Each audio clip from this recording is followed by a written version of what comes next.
అస్మద్గురుభ్యో నమః. శ్రీ విష్ణు సహస్రనామంలోని శ్లోకము ఉచ్చారణ, వాటి భావం. ఓం స్కందః స్కందధరో దుర్యో వరదో వాయువాహనః వాసుదేవో బృహద్భాను ఆదిదేవః పురందరః. స్కందః స్కందధరో దుర్యో అని 3 నామాలు వినిపిస్తున్నాయి.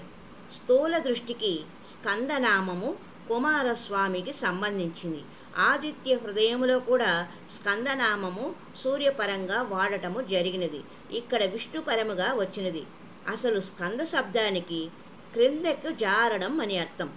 ఎక్కడనో చిక్కని చోట చక్కగా కాలక్షేపం చేస్తున్న రమా వినోది ఎందుకో క్రిందికి దిగి వస్తాడు. అలా దిగి వచ్చి ప్రాణికోటికి చేయూత ఇస్తాడు. పట్టు తెలిసినవాడు కాబట్టి జారిన జీవులు దిగజారిపోకుండా పట్టుకుంటాడు. పడిపోతామని భయపడే పసిపిల్లలను జారుడు బండ మీద పెద్దవాళ్ళు చేయి పట్టుకొని ఆడించినట్లుగా భగవంతుడు భక్తులకు చేయూత ఇచ్చేందుకు స్కందుడు అవుతాడు. స్కందధరుడు కూడా అవుతాడు. అసలు అతడు దుర్యుడు, కీలకం తన చేతిలో పెట్టుకున్న దిట్ట. ఇలా ఒక చక్కని భావం ఈ శ్లోకంలో ఉన్న 3 నామాల్లో ఒదిగి ఉన్నది.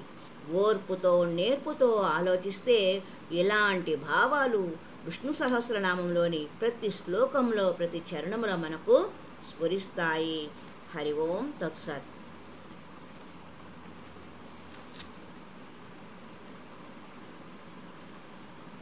విశ్వం విష్ణువ్రషట్కారో భూతభవ్యా భవత్ప్రభుః భూతకృద్భూతభృద్భావో భూతాత్మా భూతభావనః. గీతలో 18 అధ్యాయాలు ఉన్నాయి.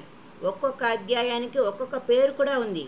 ఒక చోట సాంఖ్యము, మరో చోట జ్ఞానము, వేరే చోట భక్తి. ఇలా విషయ ప్రాధాన్యం సులువుగా తెలిసిపోతుంది. కానీ సహస్రనామాల్లో అలాంటి అనుక్రమణిక లేనట్టు తోస్తుంది.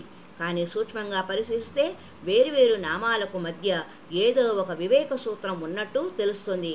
ప్రణవంతో ప్రారంభించిన సహస్రనామంలో ప్రప్రథమంగా విశ్వం అన్న దివ్యనామం వినిపిస్తుంది.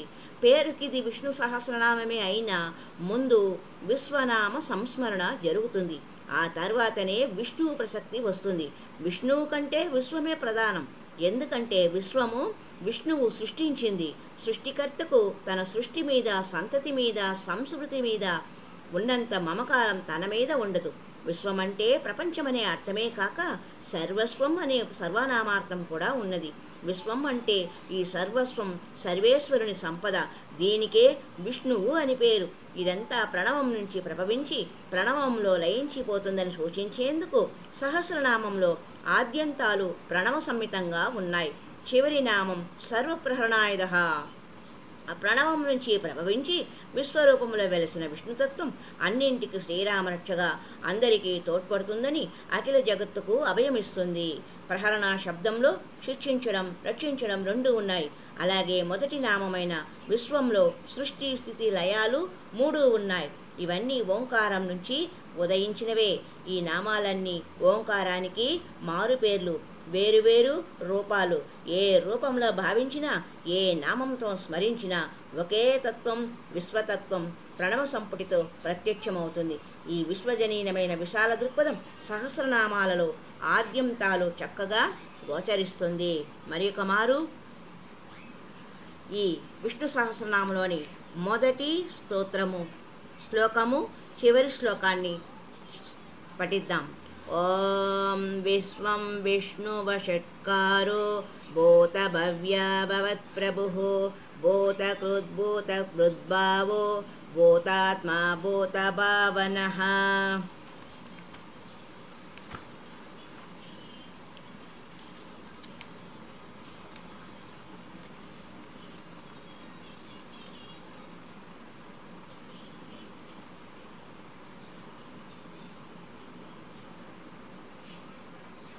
शङ्खबृन्नन्दकी चक्री सार्गधन्वागदाधरः रदाङ्गपाणिरक्षोभ्यः सर्वप्रहरणायुधः ॐ शङ्खबृन्नन्दकी चक्री सारङ्गधन्वागदाधरः रदाङ्गपाणिरक्षोभ्यः सर्वप्रहरणायुधः ॐ श्री सर्वप्रहरणायुध ॐ नमः इति।